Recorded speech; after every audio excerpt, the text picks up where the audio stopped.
Good evening. I'd like to call to order this March 17th, 2021 meeting of the Albuquerque-Bernalillo County Water Utility Authority to order. All members are present evening via video conference. Counselor Pena and Counselor Davis are excused. I'd like to read a quick notice. This notice is hereby given that the Albuquerque-Bernalillo County Water Utility Authority met at 4 o'clock this afternoon for a closed meeting to discuss pending litigation proceedings. The meeting was held via video conference. The matters discussed in the closed meeting were limited only to those specified in the notice. I'd like to move for that of approval. Can I have a second? Seconded by Commissioner Benson.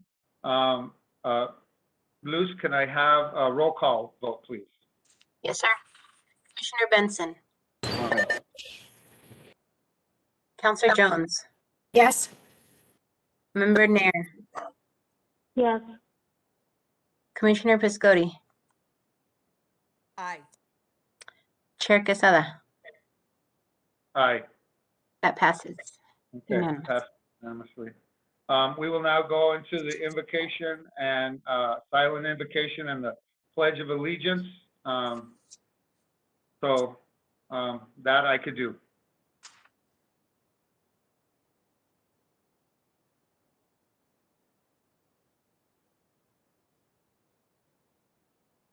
Okay, repeat after me. I pledge allegiance to the flag of the United States of America and to the republic for which it stands, one nation, under God, indivisible, with liberty and justice for all. Thank you all so much. As posted on our website and noted on our published water utility agenda, this meeting is being held, as you could tell, via video conference. The Water Authority accepted general public comment and comments on the meeting's specific agenda items in written form via email through 4 p.m. today, and these comments were distributed to all board members. So if you don't have those, please let us know. We will get those to you. And so we will now move to item 3, approval of minutes. I make a motion to approve the January 27th, 2021 minutes. Is there a second? Second. All right, second by Commissioner Piscotti. All in favor signify by saying aye. Aye. Luz, can you call the roll? Yes. Commissioner Benson. I think that was an aye. Counselor Jones. Yes. Member Nair. Member Nair. Sharita. I don't think she's hearing us. Okay. We'll go to, yes. Yeah, we got it. Commissioner Piscotti. Aye. Chair Quesada. Aye. That passes unanimously. Thank you, Luz. No proclamations and awards today, which is rare for the Water Authority. Just want everybody to know that usually we really celebrate the great employees at the Water Authority, but I'm sure we'll be back at it at the next meeting. So as you know, previously stated, the public comment was accepted prior to the meeting by email. So we'll move on to introduction. This will be the first reading of legislation. Item 7A. Mr. Chairman and members of the board, this is a first amendment to Ordinance 019-1, which was approved by the board on March 20th, 2019. What this amendment does, it changes the scope a little bit to the original loan that allows continued transmission line work along Coors Boulevard from Gun Club Road to Pajarito Road, and they extend the period from 24 months to additional 7 months to reflect the completion date of November 30th, 2021. And this is for introduction only. All right, so we don't need to vote on this item. This is just an introduction. Do we Yes, sir. have any questions on that? No? Okay, thank you. Thank you for that. So item 7B, there's a request to move it to item 9C, to move it to approvals. So we'll do the presentation under this item, under 9C. Do I need to make a motion to do that? Yes. So I Yes, sir. I move that we move item 7B to 9C. Second that. Okay, I have a second from Councilor Jones. Luz, can we have a roll call vote? Yes, sir. Commissioner Benson, Aye. Counselor Jones, Yes. Member Nair. Yes. Was a yes. Commissioner Priscotti, Aye. Yes. Chair Quesada. Aye. That passes unanimously. All right, thank you so much. Now we will move on to item 7C, I believe.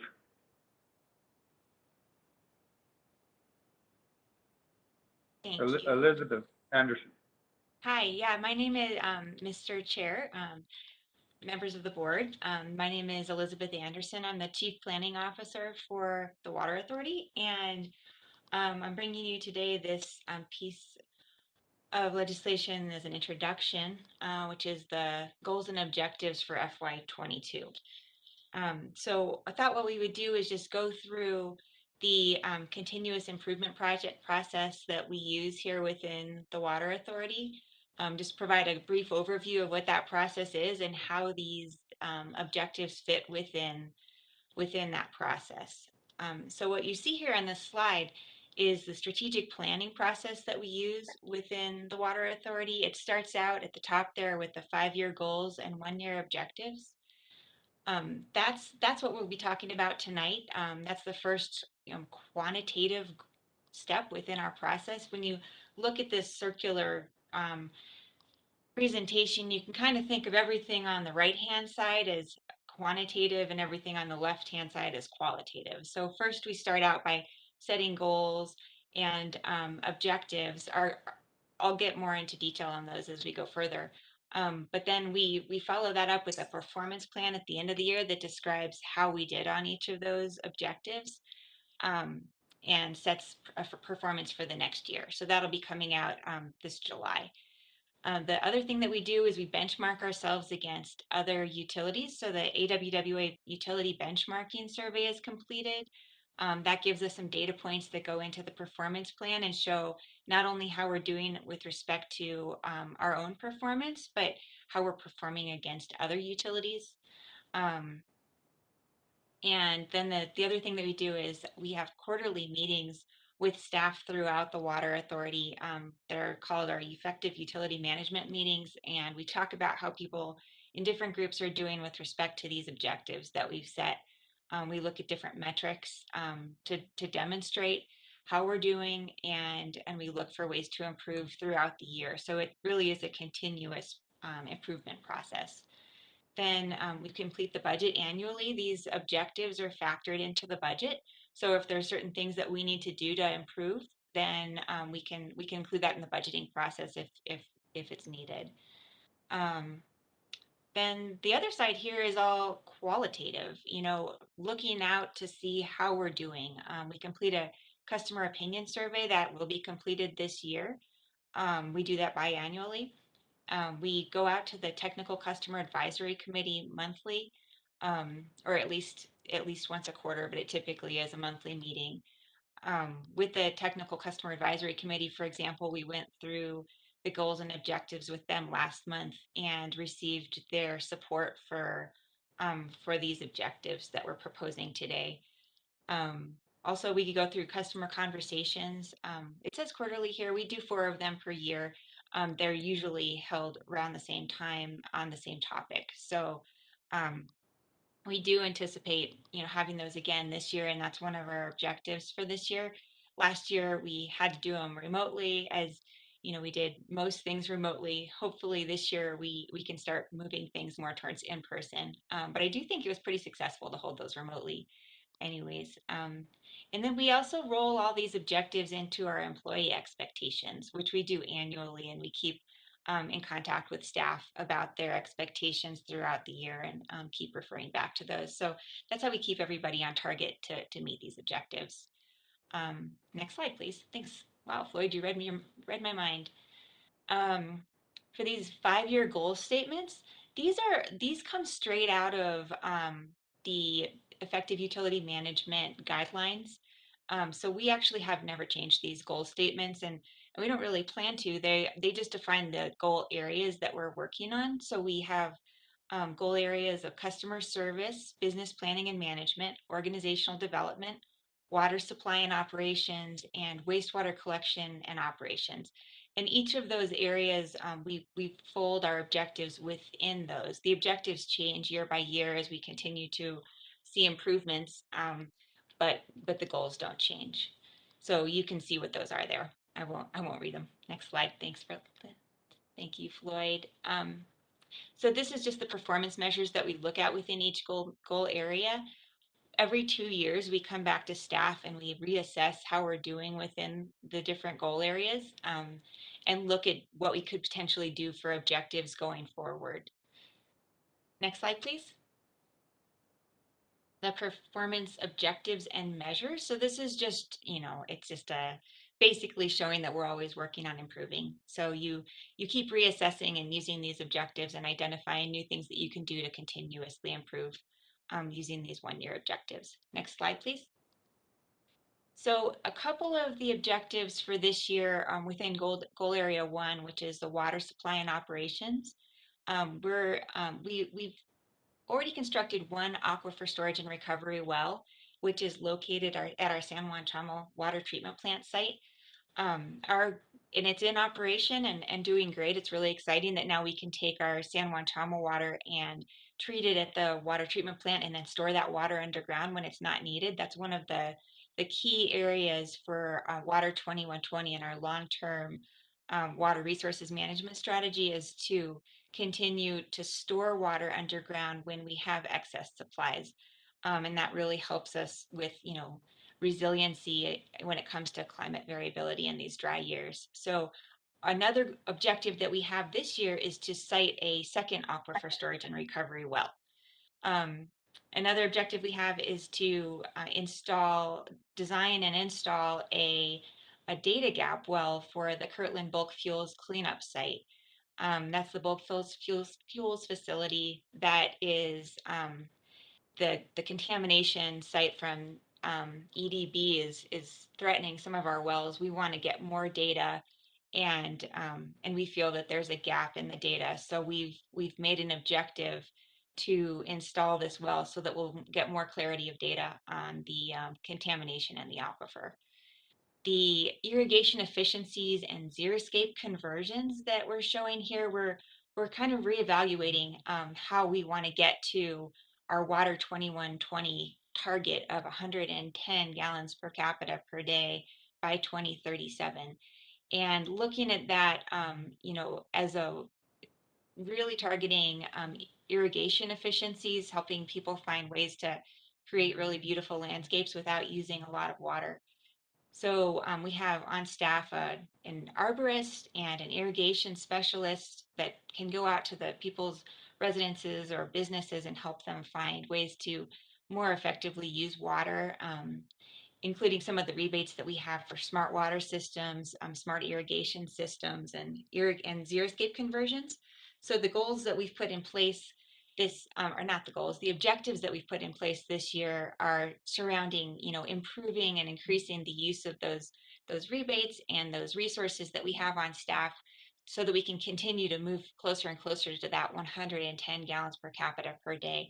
We're well on our way to meeting those long-term goals, as Mark Kelly will show you later in the presentation that he has on the drought strategy. But this objective is just helping us move closer and closer to meeting those long-term goals. Also, we're working with Explora, so that one is just a lot of fun, and they're planning on opening that exhibit starting here in September, hopefully. So we're working closely with them, and it's really going to be focusing on Water 2120 and educating the public on what our long-term water resources strategy is and how we're going to implement it, and getting people familiar with those different areas that we're focusing on. Next slide, please. For goal 2, wastewater collection and operations, over the years, we've done a ton of work to control odor within the wastewater system. Last year we installed caps on our clarifiers, the primary clarifiers down at the reclamation plant, which made a huge impact on the amount of odor down there. We're continuing to find ways to reduce odor, and really with the target of zero odor throughout the collection system and the treatment systems that we have. So this year we're working with some of our modeling results to identify potential locations for odor stations that really are targeted at minimizing corrosion in the lines. At this point, we've done a great job of capturing odor. We still get occasional complaints, but when you smell odor in collection systems, what you're smelling is a gas that's also potentially corroding your pipelines. So we do look for opportunities to treat the wastewater out in the distribution system and our collection system, and try and minimize that odor while maintaining the longest useful life of our pipes that we can. We're also working on sewer cleaning and televising with our collections maintenance program, the CMOM program that we do, which the full description of that acronym is escaping me right now, but we have a goal um, of televising and assessing 5% of our small diameter sewer lines this year. We use that data when we consider which lines to rehab and replace over the course of the year in our decade planning. We're working on with the Partnership for Clean Water. That's a continuous program that we find to be really helpful for helping us to continuously improve our processes on both the water and wastewater side. And then we have a goal of converting biosolids from the wastewater treatment plant to compost of 30% is our target. So we do that, and we get a lot of people from the community and landscapers coming out to our soils amendment facility to purchase that compost. Next slide, please. The automated meter infrastructure that we've been installing, we've managed to convert more than half of the meters within the distribution system out throughout our service area. More than half of those meters have been converted to automated meter infrastructure, and we anticipate converting the rest of them within less than 5 years now. We did get some Water Trust Board funding last year that has been a great help, $2 million towards AMI meters. So we continue to convert to those, and it's a big savings. We've actually managed to move a lot of our meter readers and teach them how to install the AMI infrastructure so that we continue using those staff, but reducing the number of people that we have on the ground reading meters. It's also reduced our injury rates a lot over the years. The customer conversations again that we'll be having this year, and the customer service, we added a metric this year for call quality. So in addition to the metrics we've always looked at, we're going to be looking at one specific to call quality. Next slide, please.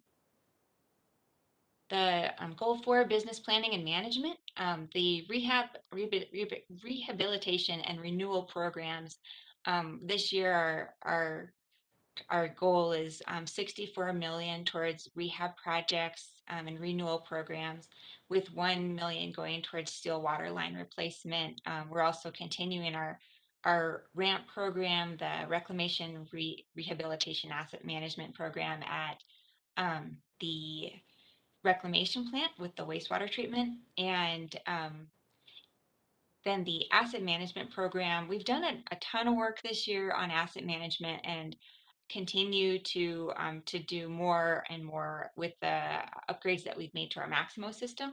We've set some targets this year specifically for our strategic asset management program, our STAMP program.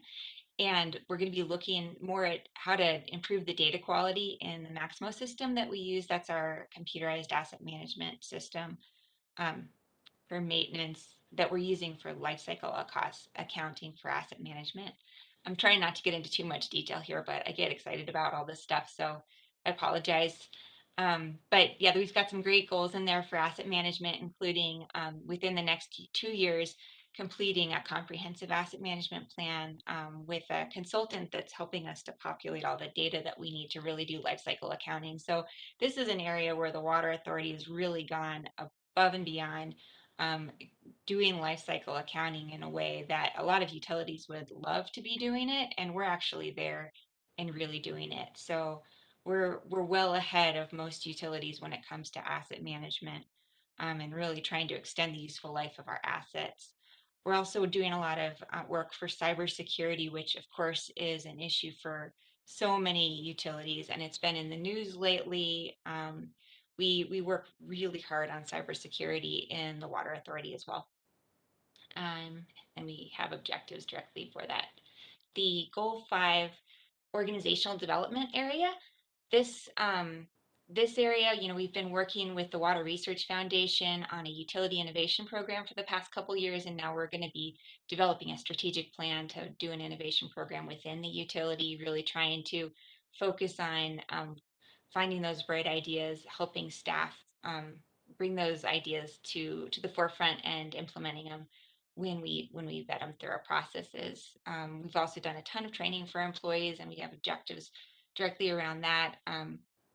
We have a stretching initiative, and we're looking more at remote work situations and helping people, since we do have quite a few people within the Water Authority working remotely, helping them in addition to all the people in the field really continue with the stretching initiative.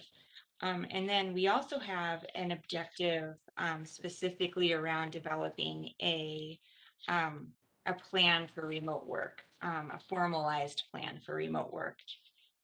And that is all I have. So I stand for any questions. Thank you, Ms. Anderson. Do we have any questions? No, I don't. Well, some people have their camera. They're probably going back to the camera, but I would think they would have spoke by now. Thank you so much. We will now move on to the consent agenda. That's item 8A, B, and C. We will vote on all these together. Do we have any questions or comments on either A, B, or C? No? All right. So I move for approval for the consent agenda. I'll second that. I have a second. All in favor? Let's do the roll call. Signify by saying aye. Commissioner Benson, Aye. Counselor Jones, Aye. Member Nair, Aye. Commissioner Piscotti, Aye. Chair Quesada. Aye. That passes unanimously. Thank you all. Now we'll move to approvals. Item 9A. Mr. Chairman, members of the board, this is a resolution to amend the CIP budget for 2021. It takes existing appropriations and reallocates it to different line items in CIP. Basically, it reallocates $2.8 million for various facility plan improvements and $3.8 million for linear water line system upgrades. Staff recommends approval, and I stand for any questions. Do you have any questions? No? None being called. I move for approval. Second. I have a second by Councilor Jones. Luis, would you call the roll, please? Commissioner Benson, Aye. Chair Jones, or Counselor Jones, Aye. Member Nair. Aye. Commissioner Piscotti, Aye. Chair Quesada. Aye. That passes unanimously. Thank you all. We will now move to 9B. Mr. Chairman, members of the board, this is authorizing the removal of uncollectible debt off of the Water Authority's books. It's approximately $50,000, primarily all wastewater accounts that have been past due for 4 years or more. And those are basically properties that no longer have anybody live in there. And staff recommends approval, and I stand for any questions. Do we have any questions? With none, I will move for approval. Second. I have a second by Councilor Jones. Luz, please call the roll. Chair Benson, Aye. Counselor Jones, Aye. Member Nair, Aye. Commissioner Viscotti, Aye. Chair Quesada. Aye. That passes unanimously. Thank you all. We'll move to item 9C.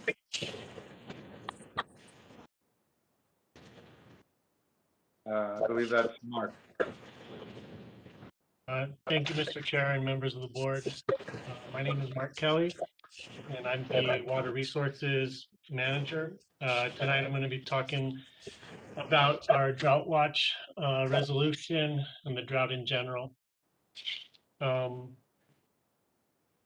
Since October of 2020, the Water Authority has been under a drought advisory. This happens when greater than 50% of Bernalillo County is in severe drought.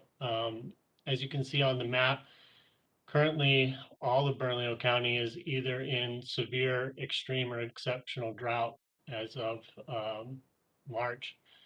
In December of 2020, the governor issued an executive order declaring a drought emergency.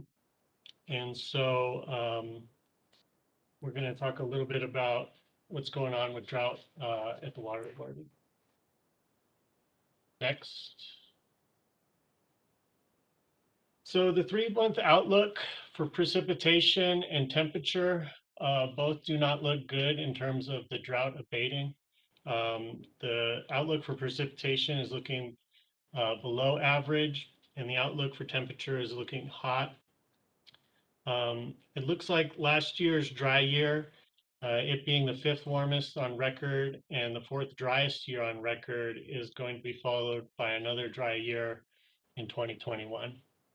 Next slide. So we do have a plan for customer demand reduction during drought.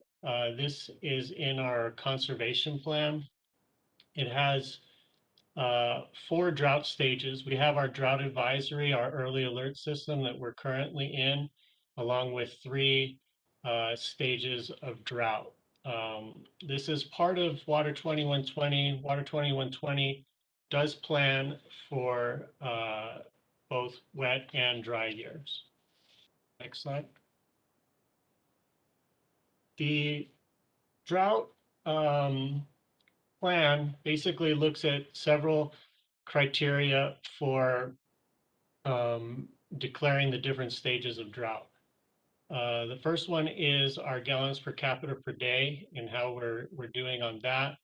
And the second one is how much groundwater we are pumping. So based on those 2 factors, different stages of drought may be declared by the board. Next slide. In terms of our gallons per capita per day, last year, at the end of the year, we were 128 gallons per person per day. Water 2120 has a goal of us getting to 110 by 2037. There was an interim goal set earlier of 135 by 2024 in a previous water resources management strategy. So even though we had a slight uptick, we're below our policy set goals for GPCD. Next slide. The second part of the criteria is groundwater pumping, and our groundwater pumping is above 140% of our goals that we've set in our annual operating plan. So when you look at our GPCD being less than 2 over the goal because we're under the goal, and our groundwater pumping being over 140%, stage 1 is recommended to be appropriate. Next slide. So stage 1 basically requires that the staff increase public education. Public education is also part of our drought advisory, an increase there.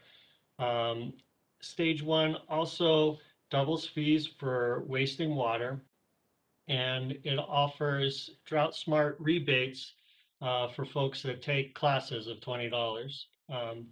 In terms of wasting water fees, these fees are only assessed on people after we've talked to them 3 times. So we give them 2 warnings. After each warning, we offer to do an irrigation consultation to try and help them fix the problems. And consistent with our water waste reduction ordinance, we only give the fee after the 3rd time. This is going to continue, but now the fee will be doubled. It's not intended to raise money, but rather intended to get people to fix their problem.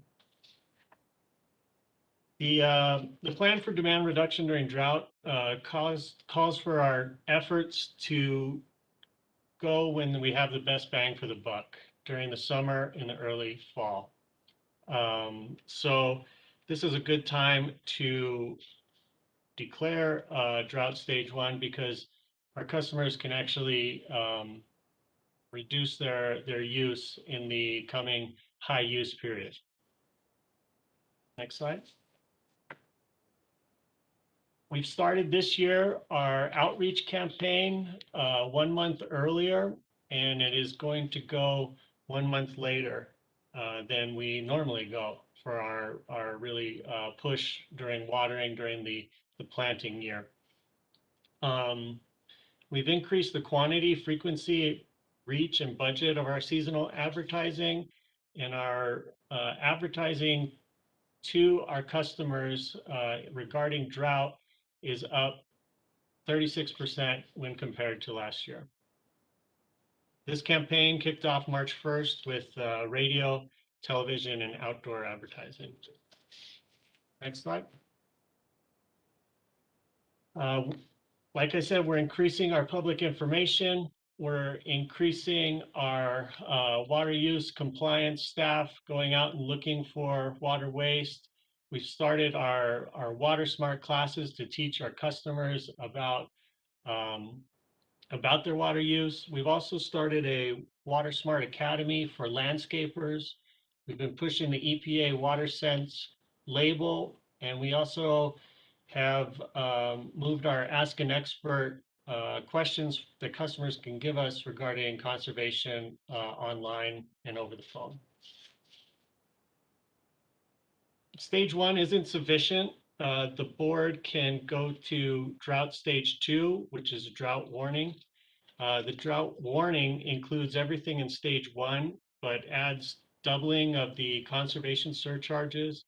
It makes water by the numbers mandatory, changes time of day spray watering, restrictions, and requires some education on short showers, or we can also distribute low flow shower heads. Next.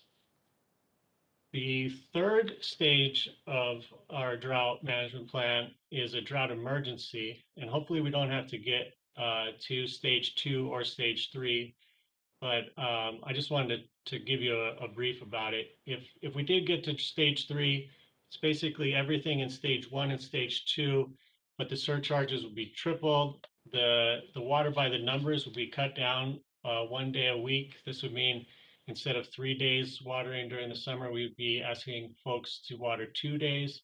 And then we would offer a rebate for customers that can reduce their use by 20%.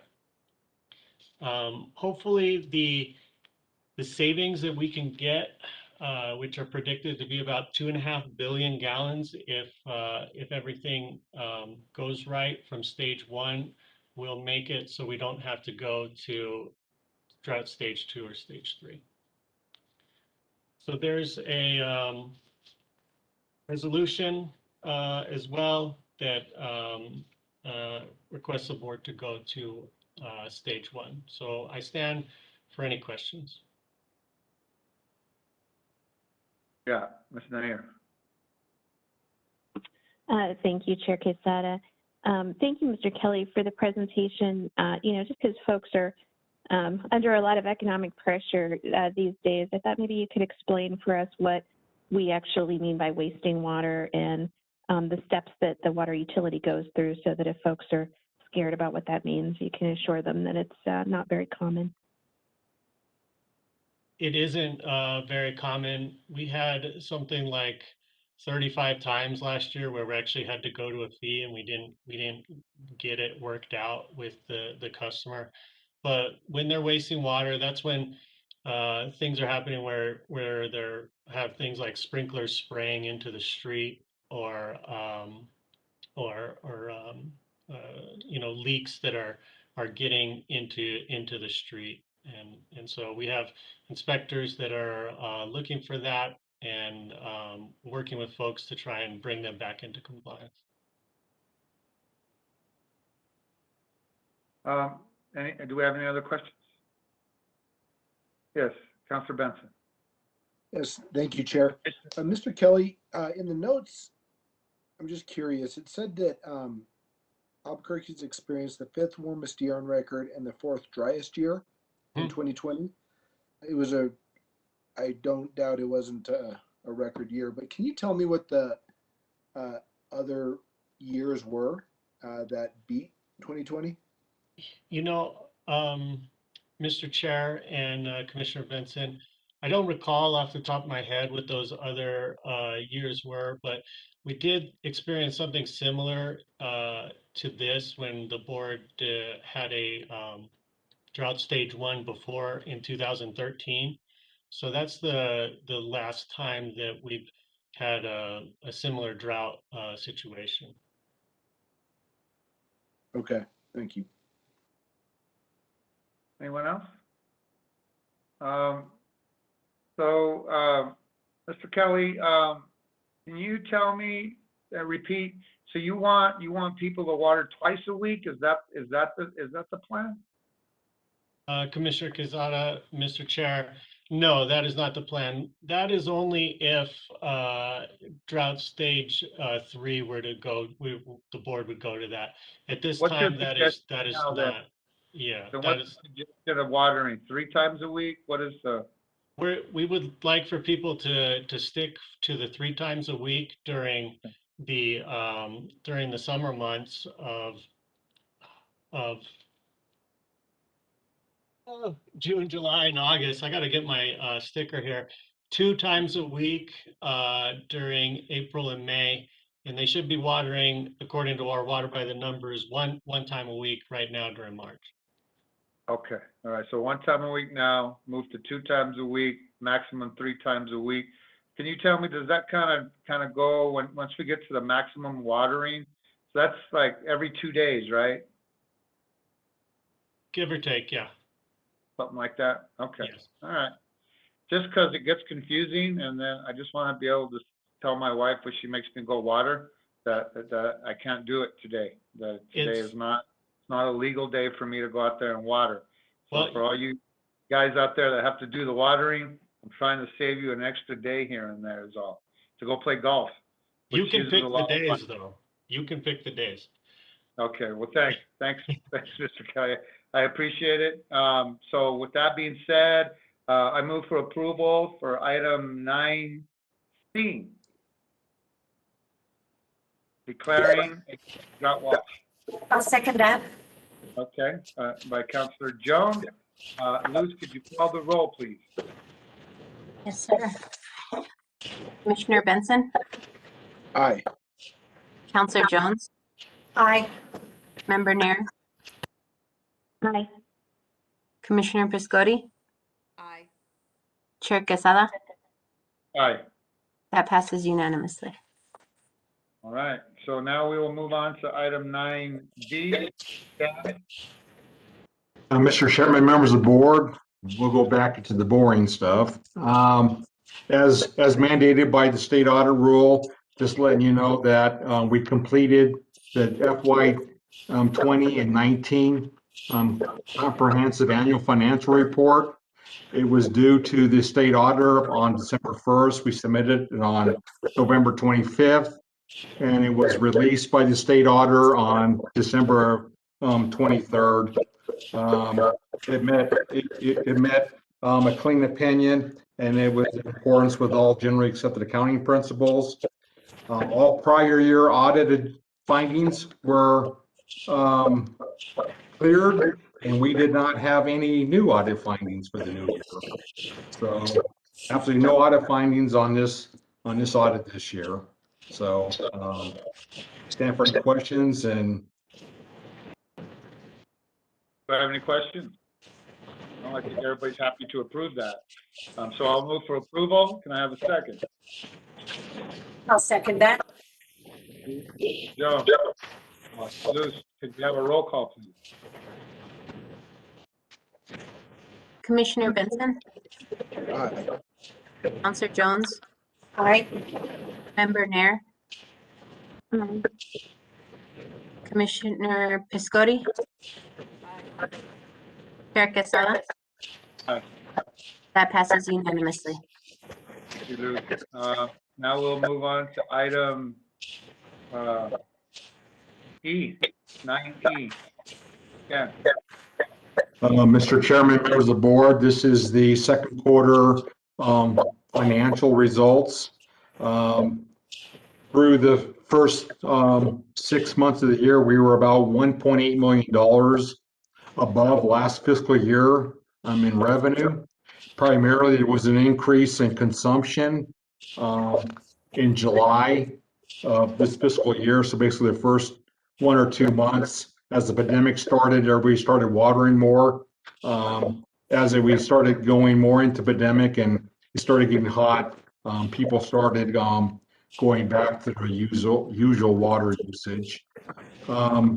Year-to-date operating expenses are just a little over $63 million. The increase basically is increases in the transfer, which is the increase to debt service, and then a $3 million increase for the transfer to CIP is mandated by this board that we increase that transfer by $3 million every year from the operating fund. All other categories on operations were flat from 1 year to the next. If you go to the next slide, keep going one more, I'm sorry. This is just a snapshot of what we spend by month, actual expenditures.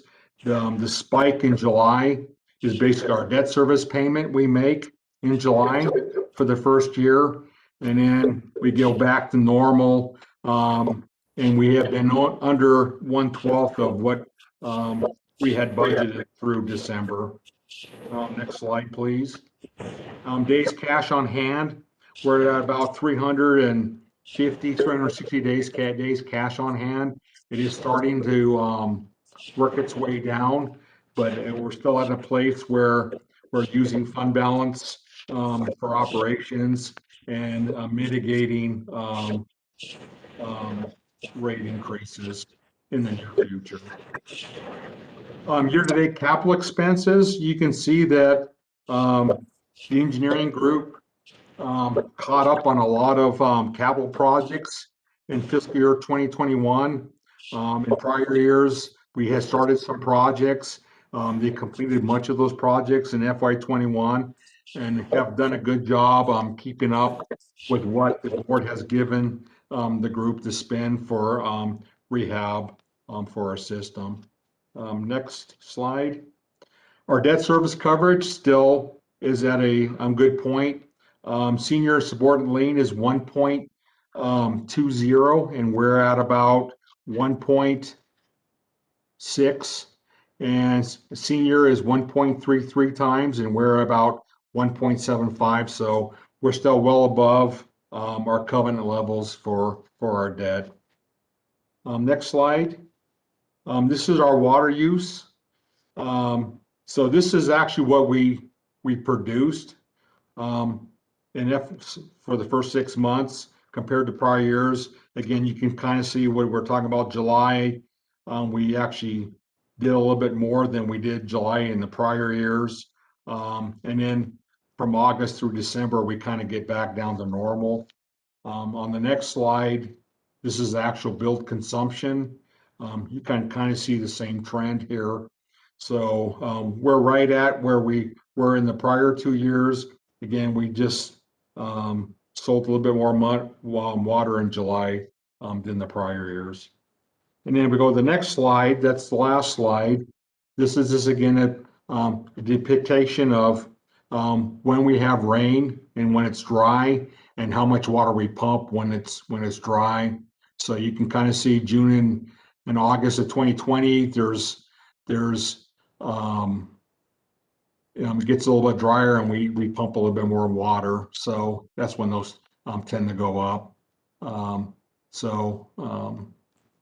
I think that on one of the things that Mark Kelly's staff had stated is it seems a lot of consumption now is based more on temperature than in precipitation, which is an interesting concept, but one that's true.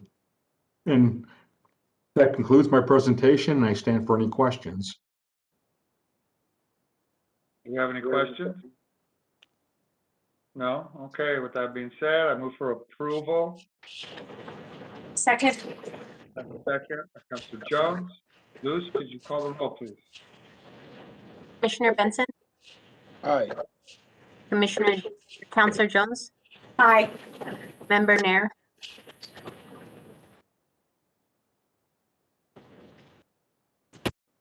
Member Nair. Okay. Commissioner Piscotti, Aye. Chair Quesada. Aye. Passes unanimously. All right, so now we'll move on to item 9F. Ms. Elizabeth Anderson. Mr. Chair, members of the board, thank you.